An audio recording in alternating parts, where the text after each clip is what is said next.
오늘은 예수님의 예정론이라는 제목으로 요한복음 6장을 공부해 보도록 하겠습니다. 자, 요한복음 6장은 오병이어 사건이 있던 장이에요. 오병이어. 그래서 오병이어 사건이 있은 후에 예수님께서 바다를 걸어오셨죠. 물 위를 걸으심. 물 위를 걸으심.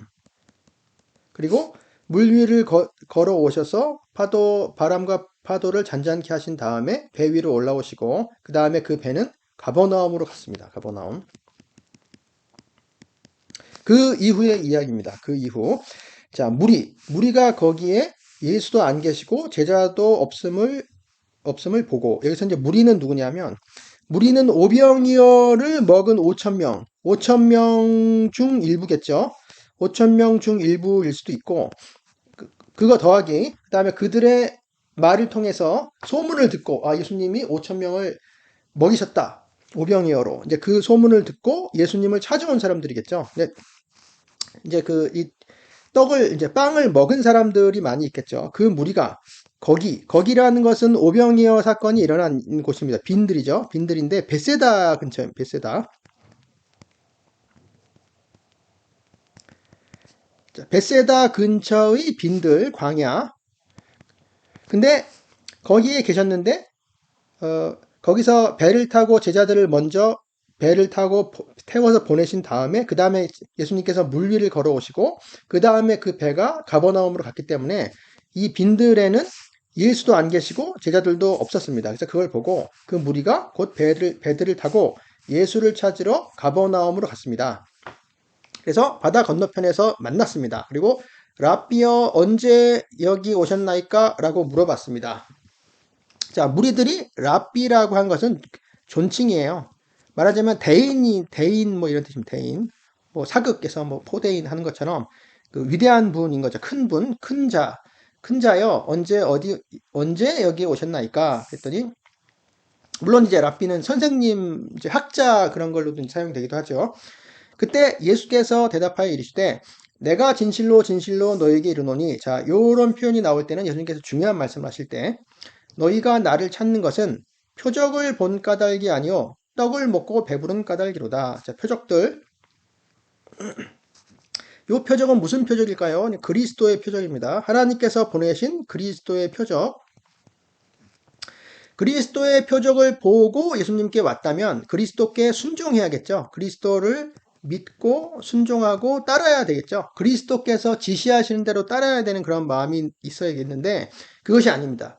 그리스도의 표적을 보고 온 까닭이 아니요 떡을 먹고 배부른 까닭이다 로다 이렇게 말씀하셨거든요. 떡이라는 건 오병이어 사건의 그 빵을 말하는 거죠.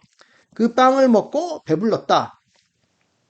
그리고 왔다. 그러니까 즉 이 사람들이 온 것은 예수님한테 붙으면 예수님께서 계속 이런 빵을 주실 것이다. 이 실제 빵, 예수님께서 실제 빵을 계속 주실 것이라고 하는 그런 희망을 가지고 온 거죠. 예수님께 그 빵을 계속 달라고 이제 이러려고 하는 거죠.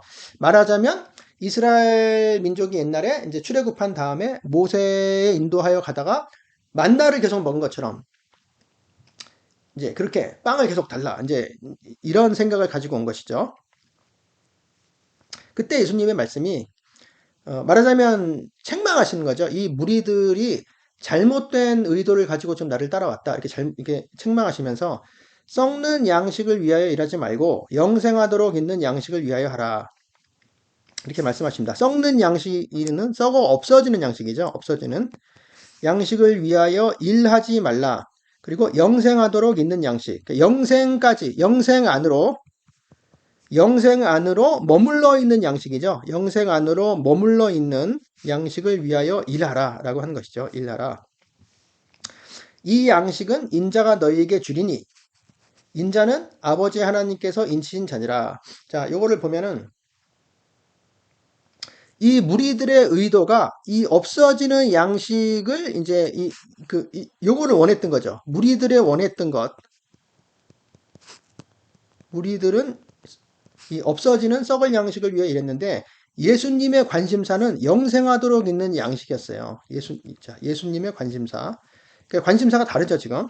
그래서 이 양식, 영생하도록 있는 양식은 인자가 너희에게 줄 것이다. 자, 인자는 예수님이 자기 자신을 지칭할 때 하시는 말씀이죠. 인자는 사람의 아들인데 사실은 관사가 붙었죠. 그 사람의 아들, 그 사람의 그 아들. 이 사람의 아들은 이제 다니엘서 7장에 나오는 사람의 아들 같은 이죠. 하늘 구름을 타고 옛적부터 계신 이에게 인도되죠. 그래서 왕권을 받죠. 나라와 권세와 영광을 받죠.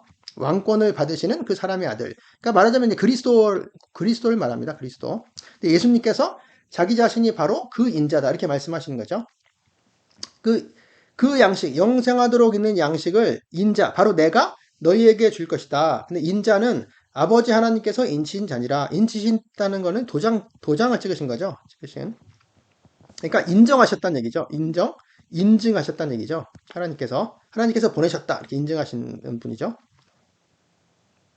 자, 그랬더니, 이들의 이제 다음 질문. 그들이 묻되, 우리가 어떻게 하여야 하나님의 일을 하오리까? 이게 이제 사람들의 질문이죠.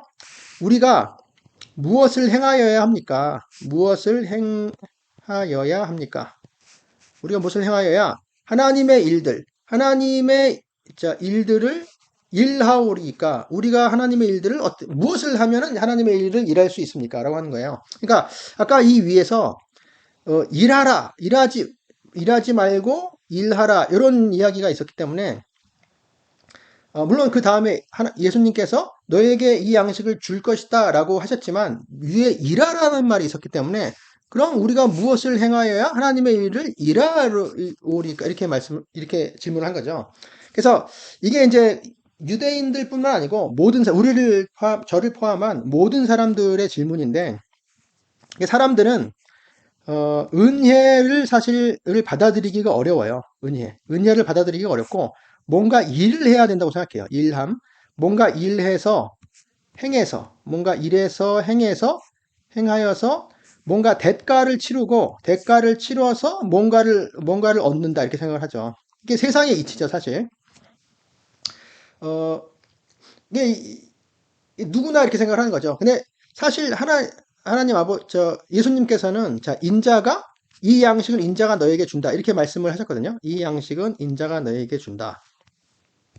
그러니까 주는 거를 받으면 되는데, 그러니까 그 은혜로 받는 거죠. 우리가 공짜로 그냥 받는 건데 이거를 우리가 이해할 수가 없어요. 받아들이기가 참 어려워요. 좋긴 한데 받아들이기가 어렵죠. 그래서 우리가 믿음으로 구원을 받는다. 행함이 아니고 믿음으로 구원을 받는다라는 건 성경에 너무 정확하게 많이 나와 있기 때문에 그거를 부인할 수는 없지만 그래도 일단 우리가 믿음으로 은혜로 구원을 받은 다음에 근데 그 다음에는 뭔가 일을 하고 행하고 하나님의 나라를 위해서 뭐 순종하고 뭔가를 착한 일을 하고 선한 일을 하고 뭐 복음을 전하든지 아니면 착한 일을 하든지 뭐 남을 구제하든지 뭔가를 하지 않으면 구원에서 박탈될 것 같은 그런 이제 느낌이 들죠. 그런 느낌.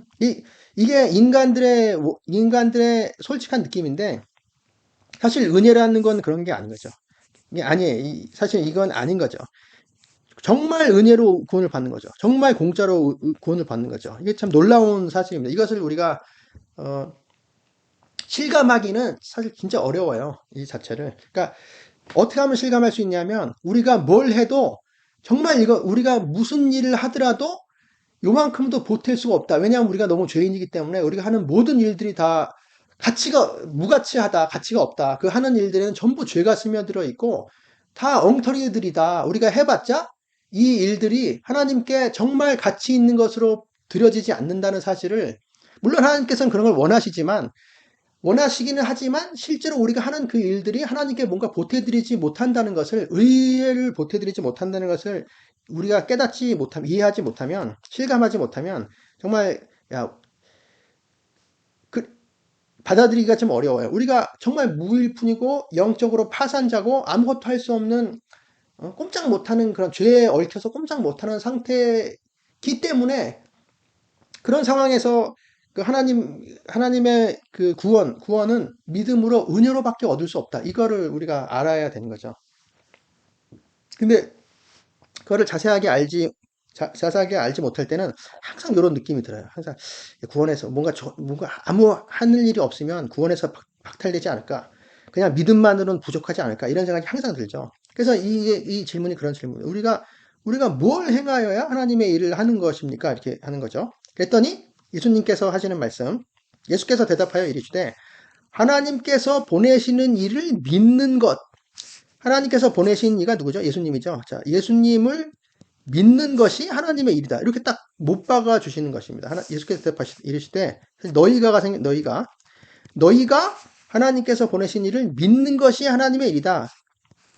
우리가 뭐 일하는 것, 행하는 것, 일하는 게 하나님의 일이라고 생각을 쉽게 하지만 실제 예수님께서 원하시는 것, 하나님께서 원하시는 그 뜻은 믿는 것이었어요. 예수님께 맡기는 것, 우리 자신, 우리 인생을 맡기고 우리의 삶을 맡기고 예수님만이 우리의 구원이고 진정한 구원자라는 것을 믿는 것, 굳게 믿는 것, 그리고 그 예수님 안에 거하는 것, 그것이 하나님의 일인 거죠. 물론 거기에는 이제 순종도 들어가고 다 들어갔지만 우리의 순종이 뭐 뭔가를 뭐 구원받는데 보탠다 그런 의미가 전혀 아니죠. 예수님한테 딱 달라붙어 있고 예수님 선한 목자이신 예수님을 따라간다. 이제 거기서 절대 떨어지지 않는다. 그게 중요한 거죠. 믿는 것이라고 하는 게.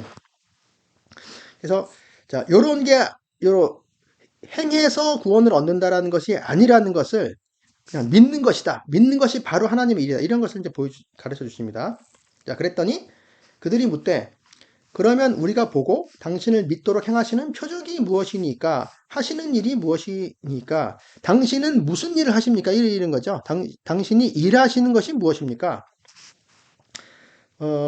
요거는 우리한테는 사실 크게 중요한 게 아니지만 이제 유대인들한테는 중요한 일이죠. 왜냐하면 우리는 이미 우리가 믿는 자들인데 우리는 예수님께서 하나님의 아들이라는 걸 벌써 알죠. 성자 하나님이라는 것도 삼위일체 하나님이라는 것도 알고 하나님의 아들이라는 것도 물론 다 알기 때문에 굳이 표적을 더 구할 필요가 없죠. 부활도 믿고 다 믿기 때문에. 근데 유대인들은 아직 예수님이 누군지 잘 몰랐죠. 예수님이 그냥 사람, 요셉의 아들이다. 그냥 뭐 기적을 행한다. 이 정도만 알았기 때문에 우리가 보고 당신을 믿도록 행하시는 표적이 무엇입니까? 라고 이렇게 물어봤어요. 뭔가를 보여줘야 우리가 믿겠다. 그러니까 이 사람들이 지금 무슨 얘기를 하고 있냐면 모세는 하나님께서 백성들한테 구원자를 보내셨잖아요. 그때 모세가 지팡이 기적을 벌였죠. 지팡이를 뱀으로 만드는 기적이라든지 문둥병이 들었다가 낫는 기적이라든지 이런 기적들을 보여줘서 이제 하나님께서 보냈다라는 것을 이제 믿게 했죠, 사람들한테. 그리고 그 다음에 이제 10가지 재앙 같은 것도 했고, 그 다음에 만나도, 사실 만나는 모세가 준 건 아니지만, 모세를 통해서 이제 받았죠. 하나님으로부터 받았죠. 이제 요런 표적을 지금 원하는 거예요. 요런 표적을. 그 다음 구절. 기록된 바 하늘에서 그들에게 떡을 주어 먹게 하였다 함과 같이 우리 조상들은 광야에서 만나를 먹었나이다. 자, 기록된 것은 이제 모세오경에서 기록된 것이죠. 출애굽기 같은 데서 기록되어 있는 거죠. 출애굽기 신명기 같은 데서 하늘에서 사실 그가가 있어요. 하늘에서 그가 그들에게 떡을 주어 먹게 하였다. 사실 그가는 구약 성경을 보면 이제 하나님이죠, 사실. 하나님께서 그들에게 떡을 주신 거죠. 빵을 주신 거죠. 근데 이들은 이제 그가를 이제 편의상 모세라고 지금 생각을 하고 있는 거죠. 그래서 우리 조상들은 광야에서 만나를 먹었나이다. 그래서 예수님께서 이렇게 너희들은 그 썩어 없어질 떡을 먹고 배불러서 지금 나를 찾고 있는 것이다. 이제 그 얘기. 그러면서 썩어 없어질 양식을 위해서 일하지 말라. 그리고 영생하도록 있는 양식을 위하여 일해라. 이렇게 말씀하시면서 이미 간파하신 것이죠. 이들은 이 만나를 원했던 거예요. 이 만나.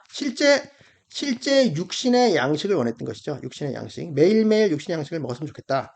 하늘에서. 지금이야 뭐 우리 21세기 대한민국을 살아가는 우리들이야 먹는 것에 대해서 별로 부족한 것이 없기 때문에 뭐 가난해도 밥은 다 먹잖아요. 그러니까 별로 부족한 것이 없는데 사실 이때는 AD 1세기죠. AD 1세기에 이스라엘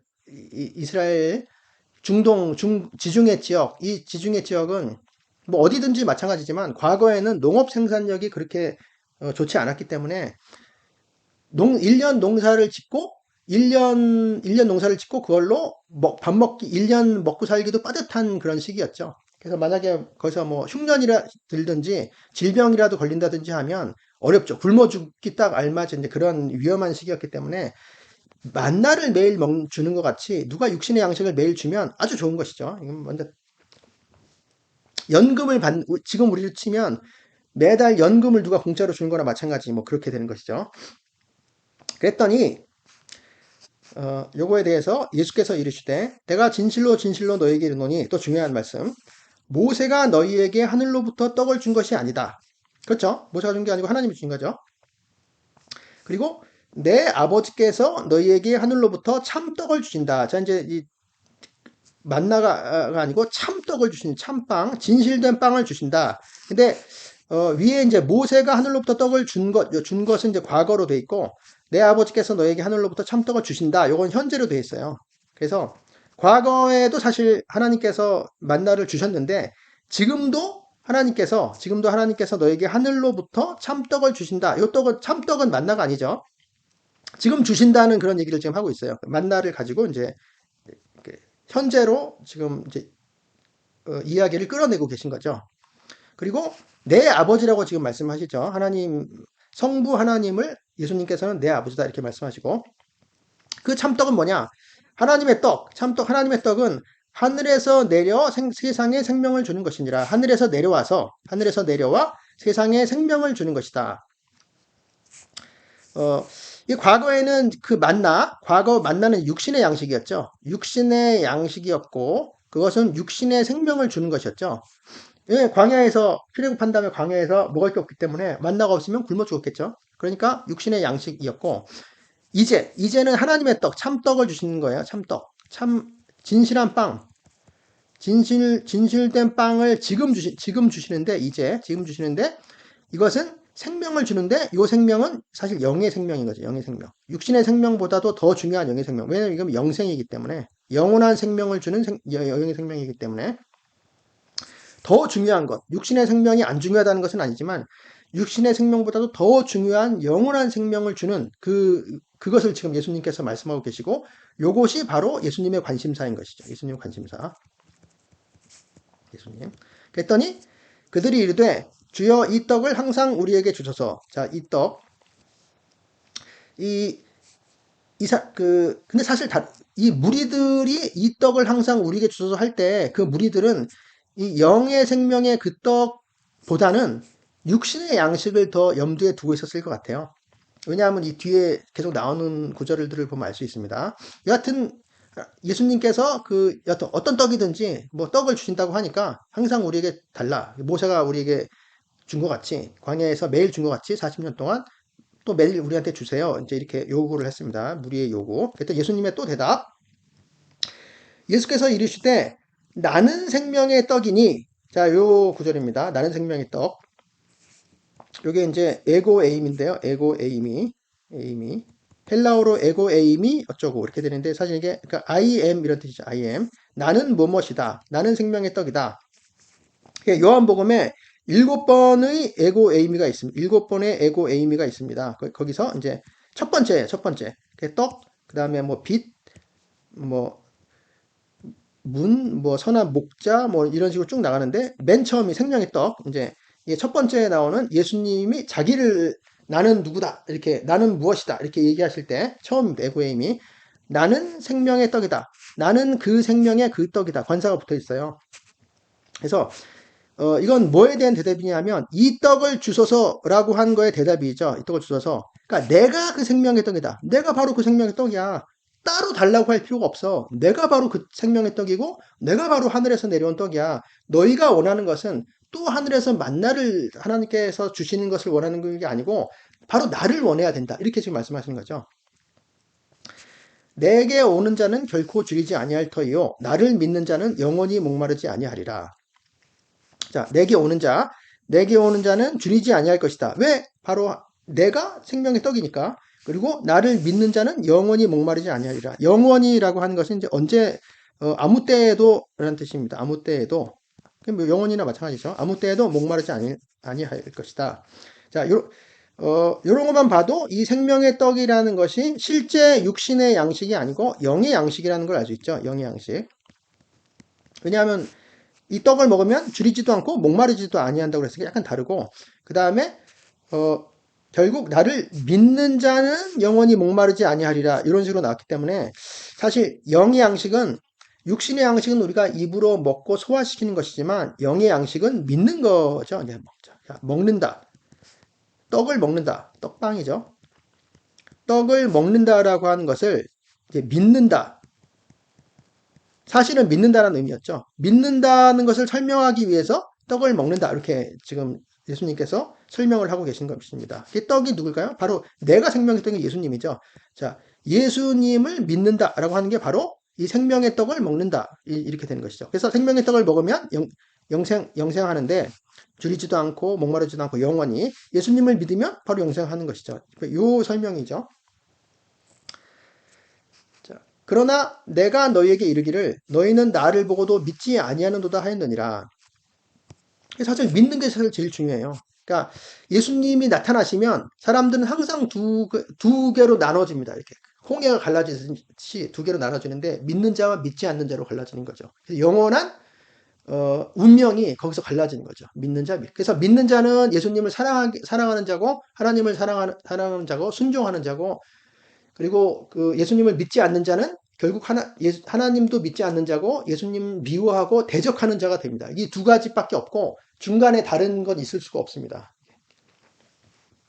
그리고 아버지께서 내게 주시는 자는 다 내게로 올 것이요 내게 오는 자는 내가 결코 내쫓지 아니하리라. 자, 요 구절이 이제 오늘 그 주제인 그 예정론과 관계된 구절입니다. 너무 명쾌하죠.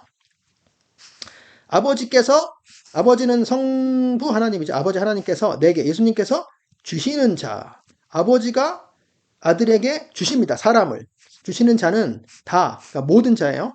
아버지께서 내게 주시는 모든 자는 다 내게로 올 것이다. 이게 뭐죠? 이게 예정론이죠. 이게 예정론. 자, 그 아버지가 예수님에게 예수님 아버지 하나님이 아들 예수님한테 사람들이 있는데 사람들을 아버지가 예수님한테 주십니다. 이렇게 주세요. 그러면 한 사람도 빠짐없이 다 예수님한테 옵니다. 아버지께서 주시는 자는 다 예수님한테 오는 거죠. 그렇다면 요거를 역도 성립하느냐? 역은 뭐냐면 아버지께서 예수님에게 주시지 않는 자. 이게 주는 자잖아요. 주는 자가 있고 아버지께서 아들에게 주시지 않는 자. 주시지 않는 자들은 어떻게 될까요? 주시지 않는 자들은 예수님한테 못 간다. 이렇게 되는 거거든요. 못 간다.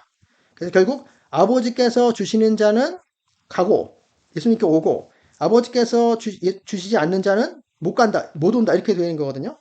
그러면 이게 예정이죠. 이게 결국 아버지의 주권에 달린 것이 모든 아버지의 주권에 달린 거죠. 아버지께서 이 사람들을 예수님한테 보내든지 보내지 않든지가 아버지께 달려 있는 것이죠. 이게 예정론입니다. 이게 명확하게 나와 있죠. 예수님께서 딱 바로 다른 사람도 아닌 예수님께서 본인이 직접 가르쳐 주시는 거잖아요. 근데 지금 요 구절에는 37절에는 아버지께서 주시는 자는 예수님한테 간다라는 말만 있지 아버지께서 주시지 않는 자는 예수님한테 못 간다라는 말은 안 나와 있거든요. 근데 사실 요게 좀 뒤에 가면 나옵니다. 뒤에 가면 그 뒤에서 살펴보도록 하겠습니다. 요 두 가지가 다 성립하면 예정은 확실한 거죠. 사람들이 만들어낸 얘기가 아니고 성경에 나오는 얘기고 예수님께서 직접 하신 얘기가 되는 것이죠. 그리고 자, 첫 번째 예정론에 대한 얘기, 두 번째는 내게 오는 자는 내가 결코 내쫓지 아니하리라. 자, 아버지께서 주셔서 아들한테 왔어요. 오면 결코 내쫓지 않아요. 내쫓지 않는다는 무슨 얘기죠? 구원에서 벗어나지 않는 거죠. 구원에서 일단 한번 오면 결코 내쫓지 아니하실 거니까 구원이 유지가 되는 거죠. 계속 구원이 계속되는 거죠. 구원이 그럼 뭐죠? 구원의 확신, 이걸 구원의 확신 구절이죠. 결국 구원의 확신. 구원의 확신에 대해서 옛날에 이제 구원파가 잘못된 그런 얘기들을 했기 때문에 별로 안 좋은 거라고 생각할 수도 있지만 절거 아닙니다. 구원파 뭐 구더기 무서워서 장 못 닦는 게 아니죠. 구원파와 관계없이 구원의 확신은 성경에서 나오는 거고 중요한 거예요. 내게 오는 자는 내가 결코 내쫓지 아니한다. 그러니까 우리가 예수님한테 왔어요. 우리가 예수님한테 와서 예수님한테 믿어요. 그걸 보면 예정도 알 수 있고, 우리가 하나님 예수님한테 온 걸 보면 아버지께서 예수님한테 주신 거구나. 바로 우리가 그걸 알 수 있고, 예정을 알 수 있고, 그 다음에 일단 왔으니까 예수님께서 결코 내쫓지 아니하시는구나. 이제 구원의 확신을 얻을 수 있는 거죠. 사실은 구원의 확신이라기보다는 구원자의 확신이죠. 예수님이 나를 내쫓지 않을 것이니까 구원자에 대한 확신인 것입니다. 구원자가 너무 확실하기 때문에 우리는 구원에서 떨어질 수 없는 거죠. 우리가 뭐 믿음이 좋아서가 전혀 아니고 구원자가 굉장히 신실하신 분이기 때문에 너무 좋으신 분이 선하신 분이고 약속을 잘 지키시는 신실하신 믿음직한 분이기 때문에 예수님이 그러신 분이기 때문에 우리는 구원에서 탈락할 수가 없는 것이죠. 성경에 딱 너무 자세하게 나왔어요. 명확하게. 내가 하늘에서 내려온 것은 내 뜻을 행하려 함이 아니요 나를 보내신 이의 뜻을 행하려 함이니라. 하늘에서 내려왔다 그랬죠? 하늘에서 내려온 떡이라고도 하시고 하늘에서 내려왔다. 내가 예수님이 그리고 나를 보내신 이는 이제 아버지 하나님이죠. 아버지 하나님의 뜻을 행하려 왔다. 그럼 아버지 하나님의 뜻이 뭘까요? 궁금하죠? 바로 나와요. 나를 보내신 이의 뜻은 내게 주신 자 중에 내가 하나도 잃어버리지 아니하고 마지막 날에 다시 살리는 이것이니라. 이것도 예정이죠. 두 번째로 또 나왔어요. 내게 주신 자. 아까 보면은 내게 주시는 자라고 아버지께서 내게 주시는 자라고 현재형으로 되어 있는데 여기서는 내게 주신 자 과거형으로 되어 있어요. 이미 주셨죠. 이미 내게 주신 자 중에 내가 하나도 잃어버리지 아니하고 마지막 날에 다시 살리는 이것이니라. 이게 바로 하나님의 뜻이 아버지의 뜻이에요. 그러니까 우리가 예정받아서 구원받아서 여기서 보존되는 것, 영원히 보존되는 것, 즉 영생이죠. 구원에서 탈락하지 아니하고 영원히 보존되는 것, 처음부터 예정돼 있고 예수님께 와서 구원받고 영원히 보존되는 이 자체가 벌써 하나님의 뜻이 아버지의 뜻이에요. 하나님 아버지의 뜻이고 이것을 아들 예수님께서 순종하시는 거죠. 순종하죠. 구원자, 아들 구원자가 이것을 순종하시는 것이죠. 그래서 오는 사람 내쫓지도 않고 그 다음에 하나도 잃어버리지 않아요. 단 하나도 잃어버리지 않기 때문에 당연히 이게 구원의 확신이 우리 하나라도 잃어버리면 구원의 확신이 없을 텐데 하나도 잃어버리지 않았나요. 그리고 마지막 날에 다시 살리는 이것이니라. 이게 하나님의 뜻인 거죠. 아버지의 뜻인 거죠. 그 아버지의 뜻을 100% 완수하시는 순종의 아들 하나님이신 거죠. 그리스도 인자. 근데 마지막 날에 다시 살린다는 거는 일으켜 세운다거든요. 일으켜 세운다. 자, 마지막 날에 일으켜 세운다라고 하는 거는 두 가지 의미가 있어요. 첫 번째는 이제 예수님의 재림 때 몸의 부활, 우리 몸의 부활 있죠. 그게 당연히 되죠. 예수님 오실 때 몸의 부활. 두 번째는 예수님이 처음 오실 때 초림. 예수님의 초림에 영의 부활. 영의 부활이라고 하면 좀 용어가 좀 이상하고 거듭남이죠. 거듭남. 예수님이 처음 오셨을 때 거듭남. 근데 이게 왜 마지막 날이라고 하느냐 하면은 하나님의 아들이 세상에 오면 항상 그게 마지막 날입니다. 왜 그러냐면 예수님 재릴 때는 당연히 마지막 날이라는 건 너무 명확하고 예수님이 처음 오셨을 때도 이게 왜 마지막이냐면 하나님께서 아담의 타락 이후에 우리를 구원하시기 위해서 여러 가지 계획에 이제 과정들이 있으셨잖아요. 성취의 과정들이 있었죠. 선지자들을 보내고 뭐 이스라엘 아브라함을 약속하고 이스라엘을 구원하고 출애굽하고 또 다윗한테 언약을 주고 선지자들을 보내고 여러 가지 과정 후에 맨 마지막에 아들을 보내셨거든요. 아들을 보내셔서 십자가에 모든 것을 완수하셨죠. 그래서 그게 마지막이에요. 구원의 마지막이 되는 거죠. 하나님의 모든 구원 계획의 과정의 마지막. 물론 이제 그 후에 성령님께서 우리 한 사람 한 사람을 다 이 완수하신 아들의 그 십자가의 그 공로에 우리를 다 이제 끌어들이시는 이제 그런 사역이 있고 맨 마지막에 예수님이 오실 거잖아요. 그래서 이 예수님께서 모든 걸 완수하신 다음에 예수님께서 다시 오실 때까지가 이제 구원의 날이죠. 구원의 날. 지금은 이제 구원받을 때죠. 구원받을 때 은혜의 날인 거죠. 지금 현재가. 그래서 이 마지막 날에 다시 살리는 것이다 라고 하는 것은 이제 예수님이 오셔서 우리가 그걸 믿고 거듭났다 라고 하는 것도 이제 그렇게도 해석을 할 수 있습니다. 두 가지 의미가 다 있는 거죠. 내 아버지의 뜻은 한 번 더 말씀하십니다. 이렇게 반복하는 거는 강조의 의미가 있어요. 강조. 군더더기가 아니고 왜 쓸데없는 거 하나 더 들어갔네 그런 게 아니고 강조하기 위해서는 반복합니다. 내 아버지의 뜻은 아들을 보고 믿는 자마다 영생을 얻는 이것이다. 자, 아들을 보고 믿는 자. 이게 믿음이 제일 중요하죠. 믿느냐 안 믿느냐가 이제 관건이죠. 아들을 보고 믿는 자마다 영생을 얻는 이것이니 마지막 날에 내가 이를 다시 살리리라. 또 반복합니다.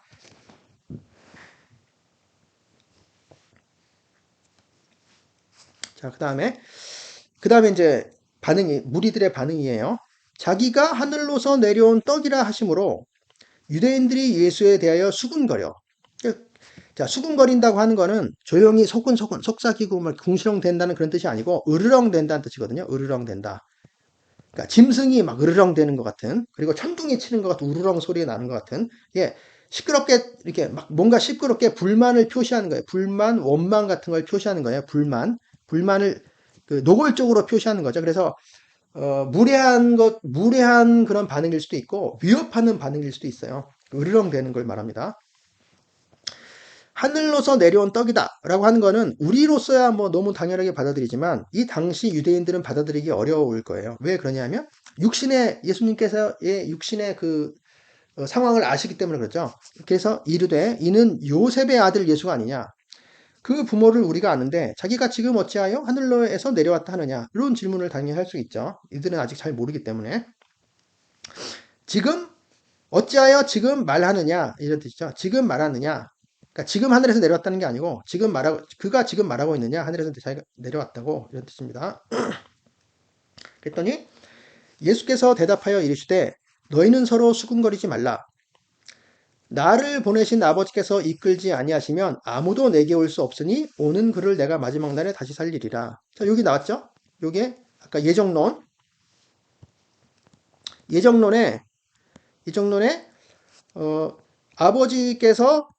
아버지께서 아들 내게 주신 자. 자, 주신 자는 아버지께서 내게 주신 자는 다 내게 온다. 그리고 내가 내쫓지 않는다. 그리고 하나도 잃어버리지 않을 것이다. 이런 말씀이 있었는데 아까 여기 아버지께서 아들에게 안 주신 자는 안 온다는 거잖아요. 안 주신 자는 못 온다. 못 온다. 이게 성립되느냐고 하는데 요게 바로 요거죠. 여기 성립되죠. 아버지께서 안 주신 자는 못 온다는 거예요. 나를 보내신 아버지께서 이끌지 아니하시면 그러니까 끌어당기는 것이죠. 끌어당기다. 아버지께서 그 사람을 예수님께 끌어당기지 않으면 아무도 내게 올 수 없다. 이게 바로 예정론의 여기 성립하는 거죠. 그래서 예정론은 너무 명확하기 때문에 예정론 자체를 딴지를 걸 수는 없습니다. 이걸 부정할 수는 없고 다만 이제 우리가 생각해야 되는 거는 예정은 확실한데 하나님의 주권으로 우리가 예수님께로 와서 구원받는 건 확실한데 그러면 우리가 사실 우리의 자유의지가 있잖아요. 우리의 자유의지 그리고 믿음 우리가 믿는 건 우리가 믿어야 되는 거 아니냐? 우리의 그럼 자유의지는 뭐냐? 우리가 안 믿으면 그 책임은 누구에게 있느냐? 이제 이런 문제가 있어요. 물론 이제 우리가 안 믿으면 우리 책임이지 안 믿는 건. 근데 그게 하나님이 끌어당기지 아니하셨기 때문에 못 와서 안 믿은 건데 그게 우리의 책임이냐? 이제 이런 문제가 생기거든요. 근데 이런 문제는 우리가 이것을 그냥 끌고 가야 됩니다. 이것을 그냥 끌고 가고 그냥 계속 생각해야 돼요. 계속 과제예요. 우리가 생각해야 할 과제이고 이 두 가지를 조화시키는 것은 우리의 과제인데 결국 못할 수도 있습니다. 우리의 능력으로는 못할 수도 있고 근데 여하튼 간에 이런 과제가 있다고 해서 요거를 무시하면 안 돼요. 예정론 자체를 무시하면 안 돼요. 요거는 너무 명확해요. 그러니까 요거는 확실하고 그 다음에 안 믿는 건 안 믿는 사람 책임이다. 요것도 틀린 게 아니죠. 요거 두 가지 틀린 게 아닌데 우리가 조화시킬 능력만 없는 거거든요. 근데 아무것도 우리가 부정하지 말고 특별히 예정론을 부정하지 말고 성경에 있는 그대로 우리가 받아들이고 이제 요거를 이제 끌고 가야 되는 게 우리가 묵상하고 어떻게 조화시킬 것인가 생각해야 되는 게 우리의 과제인 거죠.